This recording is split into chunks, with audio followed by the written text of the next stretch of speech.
दोस्तों देखिए हमारा जो आटा है जिसमें हमने ये मसाला फिलिंग करना है उसके लिए तैयार हो चुका है। इससे पहले हमने आटा गूँथ के 10 मिनट तक रखा था ताकि इसमें फर्मेंटेशन थोड़ा बहुत हो सके। इसलिए मम्मी अब रोलिंग करते हुए इसको बेल रही हैं। इसे बेल लिया हमने और सेंटर में से हम इसे कट लगा देंगे। और देख सकते हैं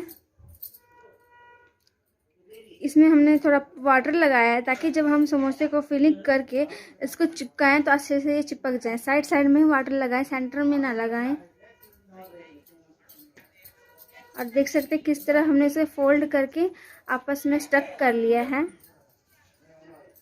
चिपका लिए हैं, फूल की तरह से बना लिए हैं, कोन की तरह। अब इसमें हम अपना जो मिक्सचर है वो डाल देंगे और इसे टाइट से ऐसे से फिल करते हुए बचाते हुए ताकि फटे ना। इसको हम चिपका देंगे पानी लगा के।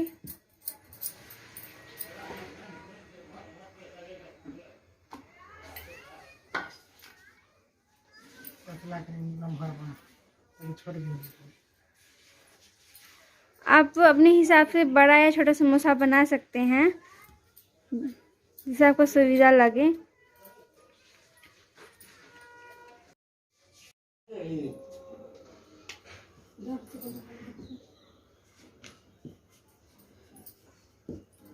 देखिए आटे के लिए जो लोइयाँ लेते हैं ना, छोटी छोटी लोइयाँ लिया कीजिए और पतला पतला बेला कीजिए। ज़्यादा आटा मोटा नहीं रहना चाहिए, प्लेन रहना चाहिए एकदम, ना कहीं से मोटा ना ज़्यादा पड़ा। अगर प्रोफेशनल तरीके से आपको बनाना है तो देखिए कैसे बना रहे हैं। आपको मतलब ठीक ठीक आलू उसमें भरना है और जल्दी से पानी लगा के हल्का सा टिल्ट कर देना है। देख सकते हैं कैसे प्रोफेशनल तरीके से बना सकते हैं। आप इसको मार्केट में बेच भी सकते हैं, घर पे भी ऐसे बनाएंगे तो इम्प्रेशन अच्छा बनेगा। एक वो दूसरी थाली है जिसमें कि हमने बनाया है और एक में जो है प्रोफेशनल लोगों ने बनाए हैं। लेंगे हमने गैस को हाई फ्लेम पे रखा हुआ है। देख सकते हैं हम समोसे डाल रहे हैं। आप थोड़ा सा आटा डाल के चेक कर सकते हैं कि वो उसमें बबलाहट आ रही है कि नहीं, ताकि पता लग जाए अच्छे से हमारा जो तेल है गर्म हो गया है।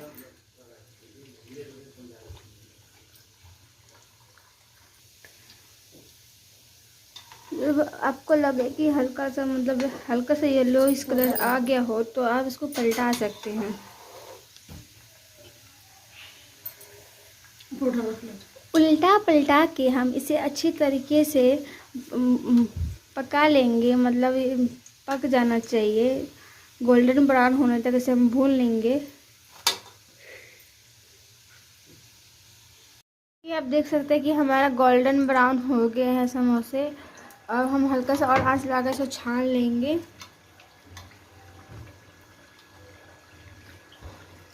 ये है, हम इसे निकाल लेते हैं।